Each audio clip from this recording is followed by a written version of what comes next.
Voila, voila, voila. Another step that you can take is to put some sort of black fabric around the foam. Old black t-shirt, that should work, huh? So it's just a nice smooth coating over the foam. And this is a very high-tech and complicated process here that we're gonna do next. Grab your foam, place it inside the case. God damn, that was tricky. Once you've assembled all your components, you're gonna need to get situated in a light-sensitive room. So I have my foam in here, I have my screen, my glass, and I have my film.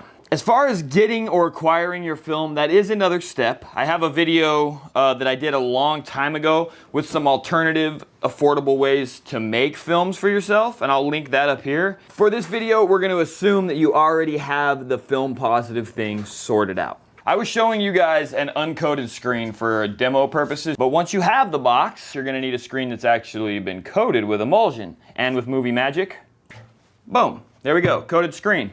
Also, the lights are off. When you're setting this up, when it's actually time to start setting your screens up, you're gonna need to be in a light-proof environment. Some light will be okay as long as you work quickly, but the idea is to get out of the way of any UV rays. So the film will be reading wrong side up. It'll be reading backwards. Once you've got it positioned more or less where you want it, you can grab yourself a couple pieces of Scotch tape. You can tape the top and the bottom or the sides, whatever you want to do. And now I'm going to simply lay my glass over the top. What the glass is ultimately doing is sandwiching the film between the screen and the glass, which makes a nice tight seal to prevent light from leaking underneath the black areas of your film positive. Everything is sandwiched up nicely. Now we're ready to burn this bad boy. So I'm going to cover it with the lid.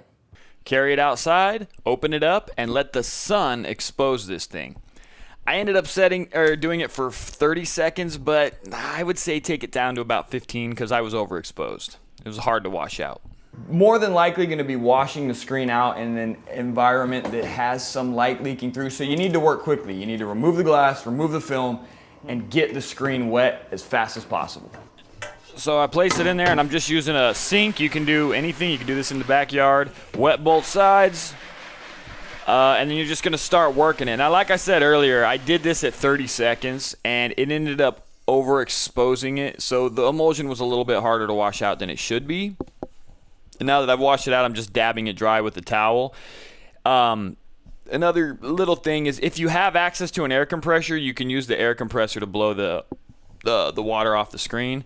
And now I'm using emulsion to just patch up some pinholes. Just use the same emulsion you used to coat it with. And now I'm using a spatula to do some close detail work, you know?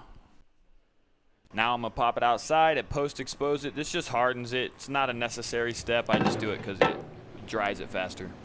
Ooh, that's hot. Ooh, that's hot. Is it tape to tape? This scene is way too